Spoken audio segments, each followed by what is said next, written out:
So I'm just going to be reviewing Brink, made by Bethesda Games.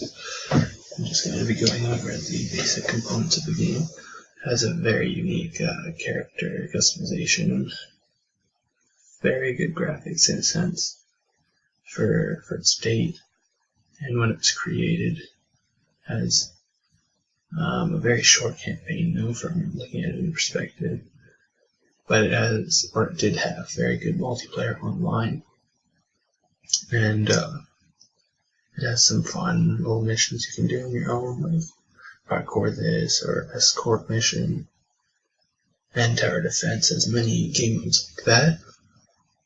It could be better in a sense, in many ways.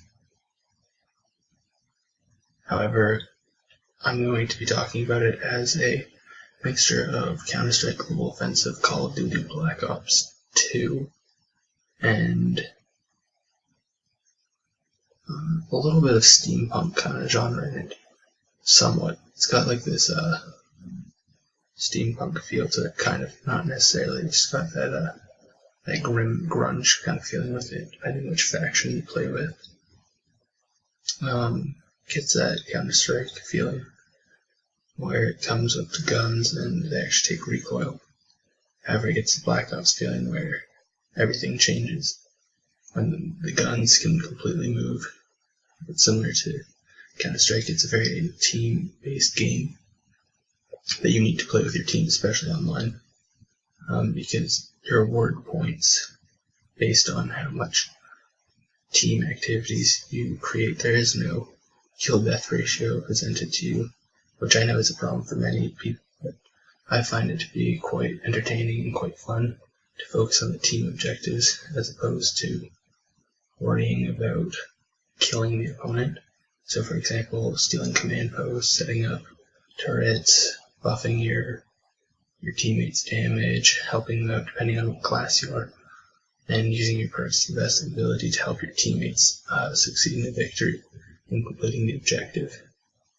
And that's ultimately what every game mode comes down to. Grenades aren't overly powered, as I mentioned. And overall, it just has some very nice mechanics. It was the first to come up with these new mechanics that really allow you to move in your environment to the best of your abilities. In this smart movement system. However, in the day and age we're in now, it's very common to see things like that in games. Excuse me. And it was a really big thing when the game was released. However, it's now heavily criticized because it was a very good system. Just now compared to other systems, it's not as good. So it's criticized for this. However, for its date, it's a phenomenal game. It takes time to learn, because it's no longer playing as like a team on your own.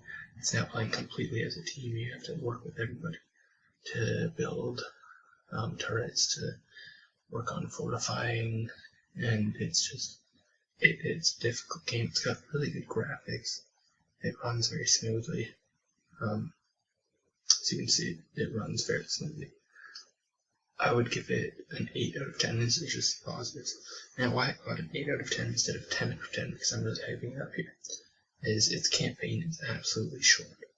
However, in controversy with this, the campaign is wonderful because I feel it's really cool how you can play.